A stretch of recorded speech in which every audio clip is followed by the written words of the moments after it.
To discuss, let's bring in former Georgia Congressman Jack Kingston, also with us, former Israeli national spokesman Eylon Levy. Gentlemen, thank you so much for joining us. Thanks, Lydia. Hello, good to be here. So, Eylon, thanks to President Trump, the Israeli-Hamas ceasefire has taken effect today. Hostages are expected to be freed in the next few days, and the IDF is partially pulling out of Gaza based on the terms. Trump is headed, as you just heard Mike Carter talk about, to the Middle East this weekend as thousands are praising him for the victory. I mean, you just see the cover of the Jerusalem Post, even making this their cover today, writing he's bringing them home. But of course, there is that concern because we are dealing with terrorists, right? Terrorists. That's what people need to remember, that Hamas is a terrorist organization. So how confident are you that they will hold up their end of the deal, Eylon? Hamas is worse than a terrorist organization. It is a terrorist regime. Let's remember, Hamas was the government of Gaza. Hamas still controls the areas of Gaza where the IDF is not deployed, and Hamas used Gaza to launch missiles at Israel for 20 years, and on October 7th, invade with 3,000 terrorists and perpetrate the worst terror attack since 9/11. Everyone should be crystal clear. We are dealing with an enemy that is pure evil. President Trump deserved that Nobel Peace Prize. But you know when the Nobel Peace Committee will have no choice but to give it to him? When President Trump ensures the total enforcement of the agreement.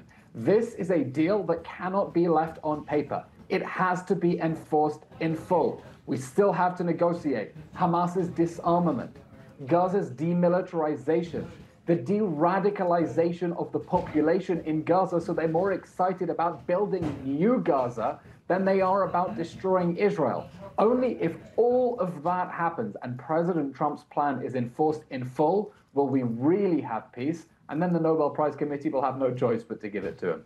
And Congressman, I just want to pivot about Melania Trump. She spoke a short time ago about the conflict between Ukraine and Russia, detailing a new partnership with Russian President Putin to save Ukrainian children. Take a listen to what she said here. My representative has been working directly with President Putin's team to ensure the safe reunification of children with their families between Russia and Ukraine. In fact, 8 children have been rejoined with their families during the past 24 hours.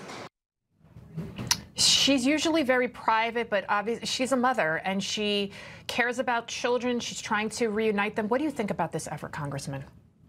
It does show her heart. As you said, she's very private. She doesn't try to display her heart on stage, nor does she try to get in the limelight. She's doing this quietly, but the statistics are really dreadful.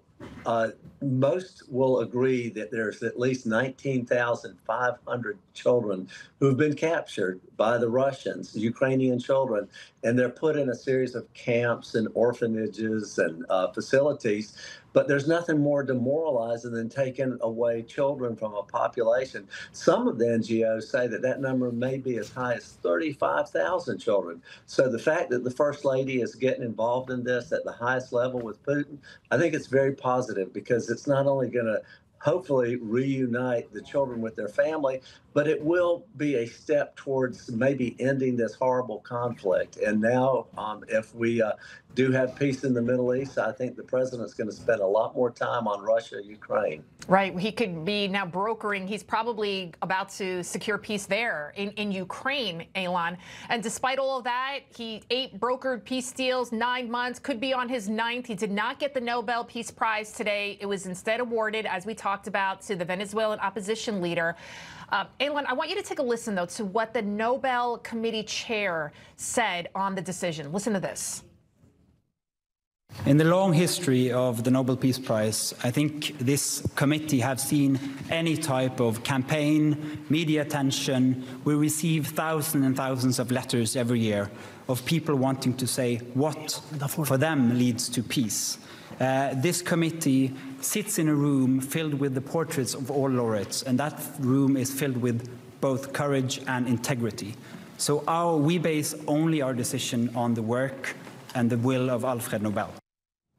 So So we have less than a minute. Eylon, your thoughts on what he said there. Do you think it was just bad timing? Because President Trump technically is up for the award next year. No, frankly, President Trump deserved the Nobel Peace Prize together with Benjamin Netanyahu and the leaders of Bahrain, the UAE, and Morocco when he negotiated the Abraham Accords and normalized relations between Israel and some of its Arab neighbors. And I hope that that will be President Trump's real legacy in the Middle East. Isolate Hamas and then get normalization agreements between the U.S. ally Israel and other Arab nations that need to realize it's time to recognize Israel, have normal, peaceful relations with it, and put their old grievances behind. That will be a major achievement. And again, they'll have no choice but to give Trump the Nobel Peace Prize if he gets peace between Israel, Saudi Arabia, and the other nations in the region. Congressman, final 32, you just heard President Trump say he didn't do it for the Nobel Peace Prize, despite what the fake news is trying to portray it. He did it because he wants to save lives. Absolutely. He is a guy who hates war. He hates conflict. He hates human suffering. And he's a guy who's not afraid to take risks. I can tell you, as somebody who served in Washington for over 2 decades, status quo was accepting turmoil in Israel. And Donald Trump took it on and said, why? Why can't we have peace? But I also want to say this. I think the Nobel Peace Prize is overrated. It's obsolete.